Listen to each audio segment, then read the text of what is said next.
have you sufficiently mustered up all the hate you need for Tennessee this weekend? If not, Jimmy and I are going to help you get to that point today on Locked On Bama. You are Locked On Bama, your daily podcast on the Alabama Crimson Tide. Part of the Locked On Podcast Network, your team every day.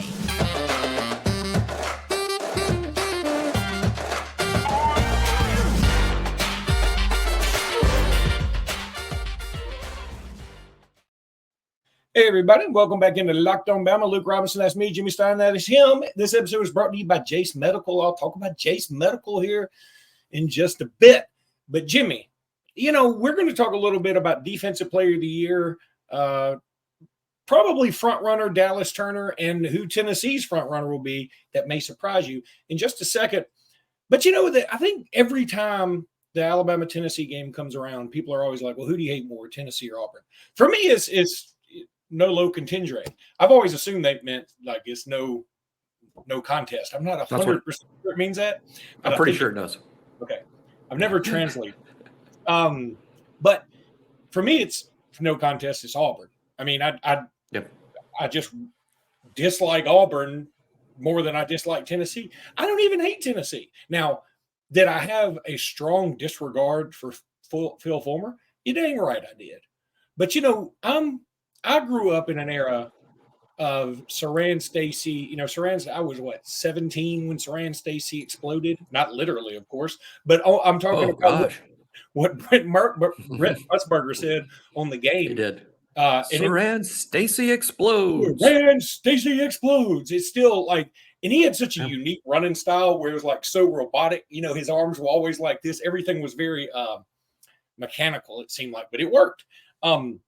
And I grew up even in 1990 when we were like a prohibitive underdog. Lee Corso had said earlier in the day, Alabama couldn't beat a high school team, much less Tennessee. And we go in there, Tennessee's number 3 in the country, and we beat them 9-6 on nothing but field goals. And Phillip Doyle ends up with a bloody lip on his last field goal because they roughed the kicker. I mean, I grew up, we beat Tennessee a lot. Now, I understand they're in the late 90s, early 2000s, they had a run. It was a nice run. I mean, it was more than just a run. But it's funny today, my hate, my pilot light for my hate sort of got rekindled because yesterday for the podcast, I titled the episode. I always have to come up with a title for every podcast, and you try to be cute, you try to be funny, you try to be whatever. Sometimes I'm just like, I can't go with this. And so have you ever said the funny one? Like, what's the title of today's podcast? The funny one. That one was funny. Like the way they titled all the Friends episodes. The one where Jimmy and Luke were actually funny or informative. But anyway, so I titled it yesterday, UT Junior, up next or something. I can't remember. And apparently a Tennessee fan saw it and was like, not giving us a lot of respect, are you? And I was like, I was like, man, it's all in fun. And then I was like, wait a minute. We don't respect each other. And if we did, what's the fun in that? I mean, you should get a kick out. And plus, let me remind Tennessee fans, y'all haven't been very relevant for a long time. Now, I respect Tennessee as a program because I know how good they can be. I know they've been good in the SEC. But let's call a spade here. They have not been good for some time. Yes, you beat us last year. And you know what? You're not going to get a ton of respect from me when you throw your goalpost in the river because you beat us. And we didn't even make the playoffs. I mean, you didn't beat close to our best team. You took everything you could have and every official's call you could get to beat us. We still should have won. And then you threw your equipment in the river. So, no, that didn't get you a lot of respect. But, no, I do respect Tennessee, actually. So, anywho, my question to some people out there, and I know there's some that are up north, some in Huntsville, whatever, some that live in Tennessee and listen to us. Do y'all really feel harsher about Tennessee than you do about, say, Auburn or for that matter, LSU? I mean, outside of Auburn, I don't really have a distaste for anybody. I don't like USC for some reason, not South Carolina like the original one. It's funny you mention it, Luke, because unrelated to any conversation me and you have ever had, this past Saturday, I was talking to some after the Alabama-Arkansas game. I was talking with some folks who do live in North Alabama, and that came up. And I said, I think people that live in North Alabama really have a disdain for Tennessee more so than the people that live in Central and South Alabama. I think it's more of a rivalry to the north of Birmingham crowd or Birmingham and north than it is in South Alabama, where it's definitely more Auburn and to some extent even LSU. Like, for instance, I doubt a lot of people live in Huntsville or Muscle Shoals consider LSU to be, the number 1 or 2 Alabama rival, whereas in South Alabama, you'll find people with that opinion. So I guess it's what you're near to. So I don't know. For me, what did they say? I thought you were going to tell me what the. Oh no, they've agreed. The people I was talking to, like, yeah, I think, and plus they were older, and they're also like, hey, some of it's age too. Yeah. He said, the older Alabama fan you talk to, you're probably talking to somebody who has Tennessee at the top of the hate list and not Auburn, if they're older, because that's sort of almost an older rivalry. And Coach Bryant used to, kind of have Tennessee number 1 on the list, perhaps for the earlier part of his career. And then the Auburn thing sort of came on later, but no doubt they're both fierce rivals. I just know I'm going to feel different about it than most people. I tend to, in terms of who I don't like, I tend to look at coaches maybe. There's been some Tennessee coaches I like more than others. I don't have a strong opinion about Heupel one way or the other. Of course, I like Jeremy Pruitt from his time at Alabama, and I know Jeremy a little bit. I certainly didn't like Phil Fulmer. And at Auburn, always had a certain amount of respect for Coach Dye. It wasn't really until he retired that I sort of really felt that. Maybe when things were going well at Auburn, I didn't. He wasn't one of my favorites, but I always had a certain respect for him, for Pat Dye. Auburn's had some coaches I didn't care for, at all. Not that they're not going to be bothered by that. Hugh Freeze, I'm not a big Hugh Freeze fan for many obvious reasons. But I tend to look at who's coaching them now in terms of who I don't like. And what I'm trying to win championships here at Alabama. And I know that this answer is I'm the only one in the whole fan base, which saying a lot is like 7 billion Alabama fans. I kind of consider Georgia our biggest rival right now because they're the obstacle. They're the obstacle to what we want. And that's who we fight for players. I mean, in terms of who we want to sign with us, we got to battle with Georgia more than we battle with anybody else, including Auburn and Tennessee. We fight for players with Georgia and Ohio State and Texas. And I'm such a recruiting guy. I sort of look at it that way. So I'm not saying, but I say that fully realizing how important the Tennessee rivalry and the Auburn rivalry is to Alabama. I just look at who do we have to beat and who do we have to beat for players. And right now it's Georgia. So I kind of consider Georgia our biggest rival. And I'm probably the only person in the world that roots for Alabama that says that. Yeah, you might be the only person that really says it. But it makes sense. Georgia's not our rival. They're sort of does rival equal nemesis? I mean, they're sort of, I don't know. I mean, that's nemesis. I don't like how some people say, hey, because Alabama beat Tennessee, 15 years in a row, they weren't a rival anymore. Seems to me that you can still be rivals with someone that you're beating all the time or vice versa. Because, I mean, rivalry to me is so much about geography. I mean, it's Ohio State, Michigan. It's Alabama, Auburn. It's Ole Miss, Mississippi State. To me, it's more about geography. I mean, I'm sure we all have high school rivals too. And who is that? Probably the next town over or the other high school team in the same town. To me, it's always about geography almost more than anything. Pretty rare that you come up with, who Alabama's fiercest rival is? Maryland. Yeah. It's too far away. It's somebody I just Utah. Terrapins. Utah. Hate them so much. The Utes. We lost to Utah in 2008. My wife still doesn't like the Utes. Every time, that was in 2008. Every time Utah's on TV, she starts cussing about 2008. We kind of deserve that, though. We went in there sort of bunch of fools. She's still upset about that. Let's talk a little bit more about Tennessee and some of their key defenders when we come back. Right now, I want to tell you about Jase Medical. Look, you need to go check out jasemedical.com. JaseMedical.com, JaseMedical.com. It's all about medical preparedness. Jase Medical is the leading authority in emergency preparedness medications. There are 2 ways to be prepared. Having life-saving medication on hand should never, ever be an afterthought. Look, you want to go to Jase Medical, check them out, see what they're telling you, because it's important. I mean, look, it's a crazy, crazy world we live in. And if you can go to Jase Medical right now and help with some life-saving antibiotics, that's a big deal. You can go there, get $20 off these life-saving antibiotics with Jase Medical. All you got to do is go to jasemedical.com and use code LOCKEDON. That's one word, LOCKEDON at checkout.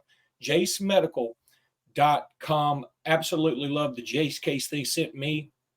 And I know that I feel a lot more secure that I'm prepared for whatever with these antibiotics. It's a big deal. You need to go check them out. Also want to tell you about FanDuel. You know I love FanDuel, and it's a great time to be on FanDuel.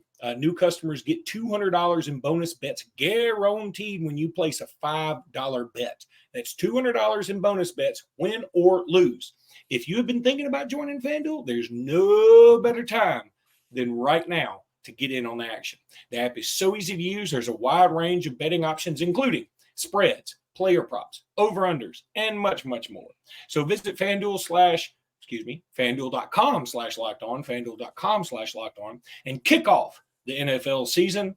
It's well underway, but man, it's never too late to get in on FanDuel action. FanDuel is official partner of the NFL.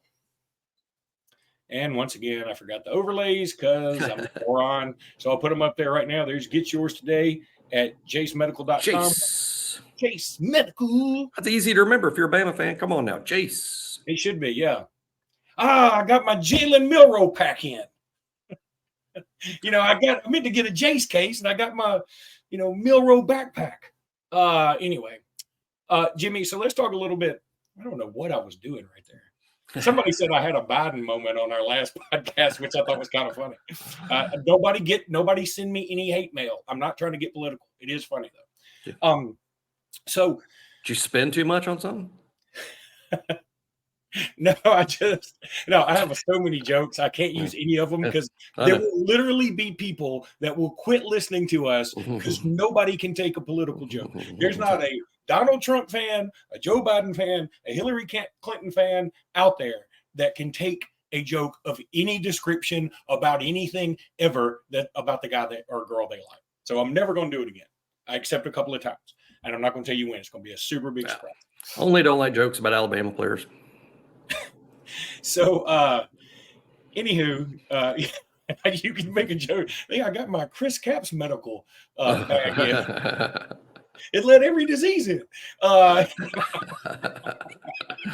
Sorry. Hey, if we don't start playing better at left tackle, if we don't start playing better at left tackle soon, you're going to be replacing Capps as the butt of your left tackle jokes soon. That is so true. I don't feel as bad now because it's been a long time. So, but I would feel bad about doing it about a current player. But let's talk about defenders. You did an article on Bama Online. I think you own the entire website, and that's wonderful. And you did an article about defensive players of the year potentially. And when you were talking about Alabama's, obviously it's going to be Dallas Turner. Dallas Turner is looking. I mean, look, ESPN just named him their midseason All-American, one of their All-Americans in the midseason, and that he could be National Defender of the Year. Look, Edrin, was it Edrin Cooper? Yeah, Cooper. When I hear Edrin, I just want to say James. Don't you? I mean, like I have to rewire my head. But Edrin Cooper is up there, I would say. But really, I feel like Dallas Turner might have this thing on lockdown if he just repeats this first half of the season. So you were doing the Tennessee work and research, and you came up with something surprising, which is? Yeah, sure. James Pierce is sort of, I think, the headlining defender for Tennessee, especially this week. You'll hear a lot of James Pierce talk. He is a great player, and I'm not trying to jinx anything here by saying he's not. As a matter of fact, I would go ahead and write this down. James Pierce will have at least one sack this Saturday. Go ahead, at least one sack and maybe 1.5 tackles for loss at minimum, because he's a good player. He's dependable, and this is a great matchup for him. But I thought I wanted to find a candidate for Defensive Player of the Year at every school and then look at the 14 candidates. There goes. He wrote it down. Look at that penmanship. It's fantastic. But I was surprised to find that James Pierce has 6 sacks, which is impressive. Dallas has 7, I think. He has 9 tackles for loss, which is a great number. I think Dallas has 13.5, but Pierce has like 9. So those numbers are impressive, right? And then you look at tackles. And I know he plays outside. He plays on the edge. Dallas, for instance, only has 29 tackles. That's only about half as much as Jaron Cooper, who's an inside linebacker, by the way. So Dallas has 29. James Pierce only has 13 tackles. In 7 games of being their primary edge defender, he has 13 tackles, less than 2 tackles per week. It's just hard to say that he is their most impactful defender to me when he's making less than 2 tackles per week, even though he plays in the front 7 at the line of scrimmage. So I did not include James Pierce as Tennessee's best defender. I went with Aaron Beasley, an inside linebacker who has around, I'm going off the top of my head now, but around 45 tackles, 3 sacks, 5 tackles for loss, and maybe an interception. I mean, it's an impressive full stat sheet that Beasley has. And he's an inside linebacker, so he's in the middle of everything. And he's not the pass rusher that Pierce is. But just my point being, I know Luke was surprised when I told him that James Pierce, almost a household name in terms of who are the best pass rushers in this league, that he only has 13 tackles in 7 games. Far be it from me to correct a guy who did all the research, but you do have Dallas Turner with only 9.5 tackles for loss. 9.5. Okay, 9.5. Not 13.5. If you had 13.5, this would be hella impressive. Someone has like 13.5 and leads the league. It's a Jaron Cooper in it. It is Jaron Cooper. It's Cooper. Yeah, Jared Cooper. He's a heck of a player. I would have, if anybody looks at that list and says, "Hey, Cooper's the SEC Defensive Player of the Year so far," I wouldn't say that's wrong. That's hard to argue. Now, I'm going to take points off for teams that have played us, and I'm going to say this: that Dallas Turner doesn't get to play Alabama. If Dallas Turner got to play Alabama, he has a 3-sack game. Don't you agree? I mean, I'm serious. I'm not being funny. That's true. I mean, No. That's right. He doesn't get that lucky matchup of Alabama's left tackle would be brutal because we're all worried about Pierce. We're all worried about Pierce. Like we'll never be able to get Pierce. What would we think if we had to play Dallas? You know, that would be worse. So one Pierce guy is a good player. He'll get a sack this weekend. You can write that down. One guy that stood out to me, huh? I said you can write that down, and then I remember that you already did. You already did. Yeah. I thought you said I was muted. I was like, no, I'm not, baby. But one thing that we did this weekend, we as a team single-handedly made Landon Jackson an SEC Defensive Player of the Year candidate. He got 3 sacks this past weekend. He now has 5.5 on the year. He has 10.5 tackles for loss. I don't know how many tackles for loss he had this past weekend, but I'm assuming he had a couple. I included him as Arkansas's Defensive Player of the Year, and so much of it was due to his one-man wrecking crew performance against Alabama. I'll tell you another defensive lineman who had outstanding stats that I almost put down, but I just couldn't because his teammate was just too good. That's Walter Nolan. Walter Nolan's numbers are as nearly as good as Landon Jackson's. And Shamar Turner is in that range too from Texas A&M. He has outstanding numbers, but they don't have as good numbers overall as Cooper does. And Walter Nolan's hurt. I don't know. He is. Yeah. I'm not sure. I know he was hurt, and to me, he looked certainly out for the year. And I believe I read something that says, "Whoa, Nelly, maybe not out for the year." And I don't know why some people assume Brock Bowers is out for the year. I don't. Tua had that tightrope surgery. Is back in 2 weeks. Now Bowers won't be 2 weeks, but I've just read numerous people say, "Well, he's out for the year." I don't think so. I mean, I don't think so either. It maybe it's worse for a tight end to have that surgery because you do so much more running and you're in more physical confrontation a lot more often. But then again, Bowers is a lot bigger than Tua. So I think that's probably. 4 weeks is November 7th. 4 weeks is November 17th. Speaking of things you wash your car.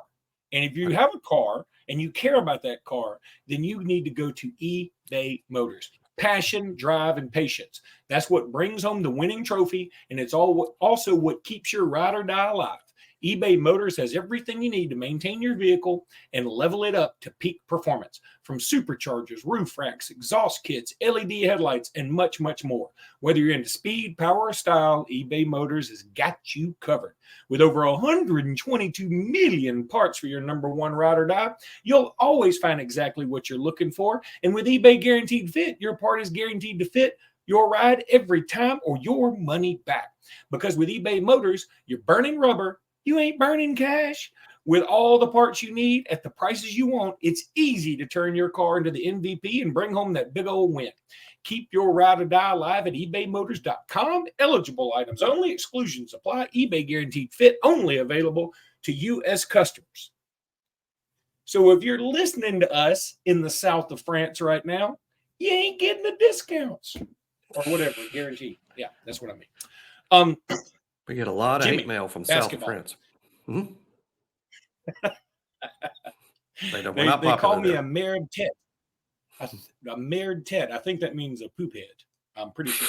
But married is like it's a cuss word that means that. So that's a strange vocabulary. It's a strange French vocabulary you have.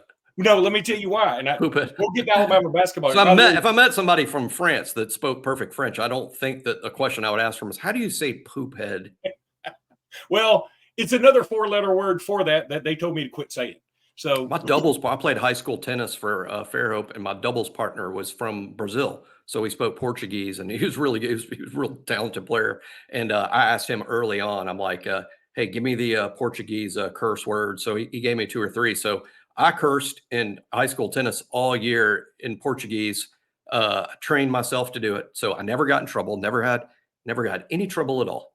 One more quick story about France and stuff. So my cousin married a Frenchman many, many moons ago. They've long since been divorced, but whatever. They had 2 kids, and they're super fun and a super nice guy. But before they got married, when they first started dating, I think actually he comes down to Alabama, and he sort of talks like this, and he was like, I'm gonna have. He basically said, hey, look, I'm worried about like y'all understanding everybody because I know English, but I don't know like Southern English. And my uncle said, don't worry about it, bud. Look, you need to know 2 phrases in Alabama, and you never have to know anything else. You know that's right, and tell me about it. He said, if anybody says anything to you, all you got to do is say, you know that's right. And so like the whole trip, he was like, tell me about it. Like, what time is it, DEA? Tell me about it. That's not an appropriate response. It's a great answer for everything. Yeah, and then I had another thing about. I had a friend who he was talking about another friend who ended up with a mail order bride, and before she came from overseas somewhere. And he said, well, have you spoken to her? He said, I've tried talking to her, but she speaks Pekingese. I can't understand a word she's saying. She's from Brazil. And I was like, you mean Portuguese? She barking? She barking. All right. So let's talk about Alabama basketball, because the top 25 comes out. Alabama squeaks in there at number 24. I'm going to tell you, people are selling this team short. I say that, but I'm basing it on what I think we'll do in the tournament this year. I think we'll have a good year. I think nobody's going to want to play us. But the more I thought about it, the more I'm like, 24 may be about right in terms of a ranking. Because if I look at a ranking like this is where I think people will end up, or maybe this is where people value you right now. And when you look at our schedule, I mean, you can't do what we're doing, play Ohio State and play Arizona and play Purdue. You can't play all these teams and Clemson. You can't play all these good teams and then play our good SEC schedule. We don't get the short end of the stick or the long end of the stick on the SEC schedule. We always play a tough SEC schedule, it feels like. So we play a tougher SEC schedule and an incredibly arduous non-conference. We're going to have more losses this year. Now, we may end up being just as good a team, but we're going to have more losses, and we don't have a Brandon Miller. Now, we probably got more really good players this year than last year. We just don't have Brandon Miller. I mean, Grant Nelson's going to be really good. I believe that. But anyway, what do you think about that ranking? I thought Alabama might be a little low in terms of where the media put us, and with the SEC media days, but also where AP put us. And I think in general, as a whole, we're getting slightly, I don't know if disrespect's the right word, but I will say I understand doubts about us because here's a fact. My projected starting lineup, and this is Jimmy, so this may be way off, but I think the backcourt will be Mark Sears and Aaron Estrada and Rylan Griffin. It may be small forward, and then the two inside players, primarily Grant Nelson and Nick Pringle. That's kind of how I see it. And that may or may not be right. But here's one thing I do know. Those 5 players have never played a basketball game together in their lives. Only Pringle, who was a bench player a year ago, Sears is a returning Alabama starter. Griffin was off the bench. Pringle played even less. Grant Nelson is from North Dakota. I haven't played 1 minute in the SEC. Aaron Estrada is from Hofstra.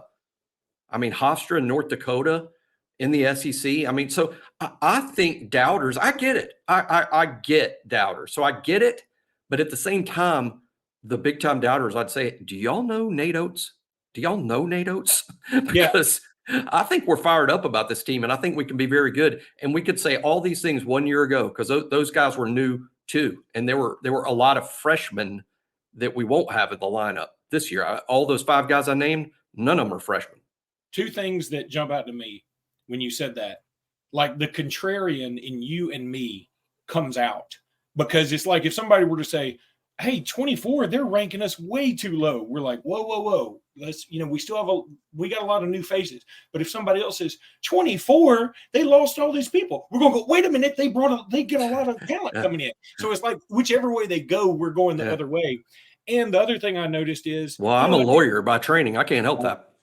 The other thing I noticed is, right before we went on this podcast, I had to put a new graphic up because I said, I'm accidentally hit a key and misspelled memories.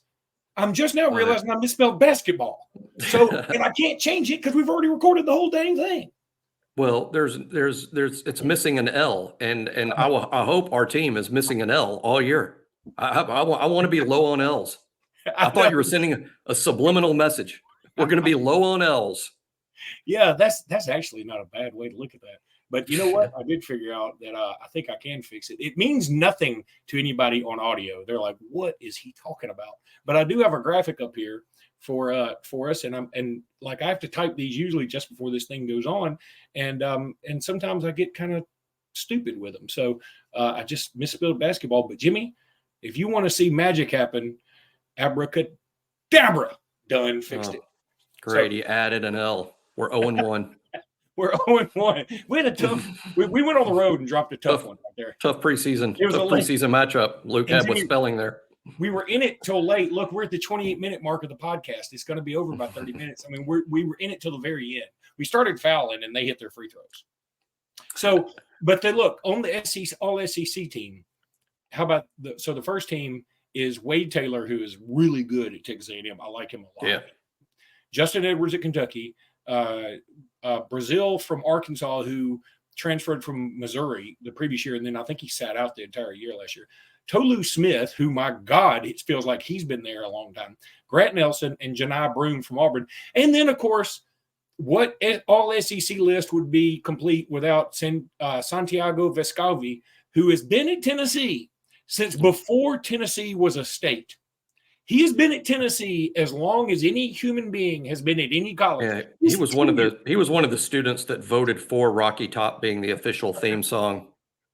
He remembers when there weren't that many mountains there. The second team is Mark. It's like my favorite day on campus is when the asteroid hit and formed those mountains. The second team is Mark Sears, Devontae Davis at Arkansas, Riley Kugel at Florida. Am I supposed to remember him? Because I don't. I'm sure there's some Florida fan listening going, "Oh, you'll remember him after this year." Okay, I don't mean to insult him. I've been in football mode. Antonio Reeves at Kentucky and Ziegler, another. Reeves been around for a while too. Yeah, well, he's only a junior. Ziegler's only a junior. I'm pretty sure. No, I meant Reeves. Reeves at Kentucky, I think, is a senior because there's not many seniors at Kentucky ever, but he is. And then the player of the year they got is Wade Taylor, and I have a hard time arguing. I get it. He's a dude. He really is. As a matter of fact, when I saw his name, I sighed when I saw his name. I'm like, oh yeah, that guy.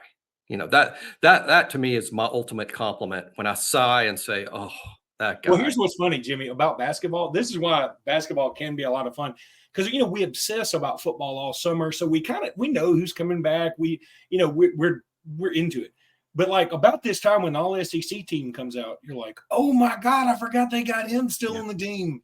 That's kind of what I was sighing about when I'm like that guy. Because if you ask me like, where's Wade Taylor, my hopeful answer would have been surely he plays for the Celtics, Sixers. Don't tell me he's still at A&M. I mean, this guy's playing for the Sixers, right? But no, we got to play him again. Yeah, we do. And which is the ultimate compliment. I've told other players that when I've been blessed to meet football players that play for teams Alabama's played against. I've said that to a few hands I've shaken. I'm like, hey, I know the best compliment I know to give you, man, is I was so thrilled when my favorite team, Alabama, didn't have to play you anymore. You're something else. I've had some people tell me that they were so happy when Lorenzo Whammy Ward left Alabama right before Nick Saban came on the staff. Whammy Ward was at Alabama a long time. He was. I told Matt Jones that. Remember Matt Jones, the Arkansas quarterback? Oh, yeah. That ended up being a first-round pick? I met Matt Jones, and I said, man, I am so happy my team Alabama doesn't have to play you anymore. You're unbelievable. You're like a bomb. It was just a matter of when you were going to go off. And he said with a straight look on his face, he's like, I am a bomb. He did say that. He did. He did. It was awesome. Thanks for saying that. I've got to go make T-shirts. He didn't say it in a braggadocious way either. He said it matter-of-factly, like I told him he was tall. Like I said, wow, you're tall. He said it like that, like, I am a bomb. Like, yeah, I'm tall and I'm a bomb. I'll tell one more quick story because we've already gone over a little bit, so we can't get in too much trouble. This is non-football related, but it's something like that. My brother and I were in the Atlanta airport a long time ago. My brother was probably like 9 or 10, maybe 12, something like that. So I was probably 16, 17. And we're in the gift shop of the Atlanta airport about to get on a flight. Evander Holyfield walks in. Whoa. And my brother's like, oh my God, it's Evander Holyfield. And we're like, oh my God, it's Evander Holyfield.